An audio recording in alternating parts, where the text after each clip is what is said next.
कुर्सी पे बैठा है वो प्रधानमंत्री की, वो प्रधानमंत्री नहीं है। विजय माल्या जब देश छोड़कर भागा तो उसने बताया था कि मैंने अरुण जेटली को 235 करोड़ रुपए का चेक दिया था, तब मैं देश छोड़कर आया था, मुझे बीजेपी नहीं भगाया था। असल कहानी ये है कि आपका विनाश ही देश का विकास। अखबार और जनता ये दोनों हमेशा सरकार के खिलाफ होने चाहिए। मैं ये मानता हूँ कि आज भी जो अखबार है ना, अखबार चौथे स्तंभ के रूप में काम करता है और उसकी वैल्यू है। अखबार जो है प्रिंट मीडिया प्रोपेगेंडा का एक हिस्सा रहा है। कुछ अखबार ऐसे हैं जो आज भी सरकार से सवाल पूछते हैं। तो हिंदी का एक अखबार है दैनिक भास्कर। जैसे मुझसे कई बार लोग कह देते हैं कि आपको सरकार के काम में कभी भी अच्छाई नजर नहीं आती है क्या? बोले सरकार कुछ अच्छा काम कर तो एहसान करती है क्या? पीएम रिलीफ फंड हुआ करता था सरकारी, आज के टाइम पे पीएम केयर्स है जिसका मालिक प्राइम मिनिस्टर नहीं है, नरेंद्र मोदी है। 55 लाख करोड़ रुपए का लोन था भारत के ऊपर वर्ल्ड बैंक का, 256 लाख करोड़ हो चुका है। एक सिंगल घर नहीं दिखा सकते आप जिसकी जमीन बैंकों में नीलाम नहीं पड़ी है। आप शहरी व्यवस्था के खिलाफ क्यों?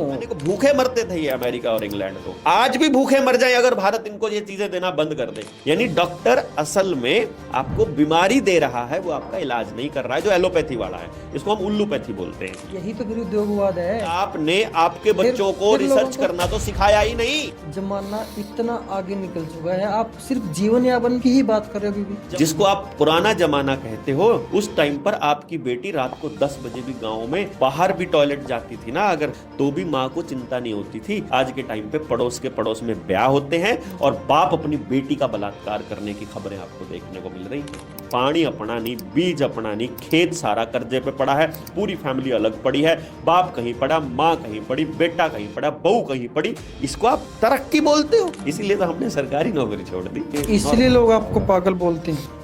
इसलिए तो हमको लगा कि नहीं, नौकरी करने के लिए थोड़ी पैदा हुए हैं। मिनिस्टर्स हो गए, जुडिशरी के लोग हो गए, बड़े बड़े अफसर हो गए, बड़े बड़े उद्योगपति हो गए, सब मेरे क्लाइंट्स आते हैं। आप गांव की बातें करते हो, रहते आप खुद शहर में हो। और शहर थे गंदगी के लिए। और चैट जीपीटी जैसा ये एआई दे दिया गया है और थोड़े दिनों के बाद जो एआई बोलेगा आप उसको सच मानने लग जाओगे। अगली पीढ़ी के लिए बहुत खतरनाक सिचुएशन है। इसलिए मैं बोलता हूँ भारत कभी गुलाम था ही नहीं, भारत अब गुलाम होने की तैयारी कर रहा है।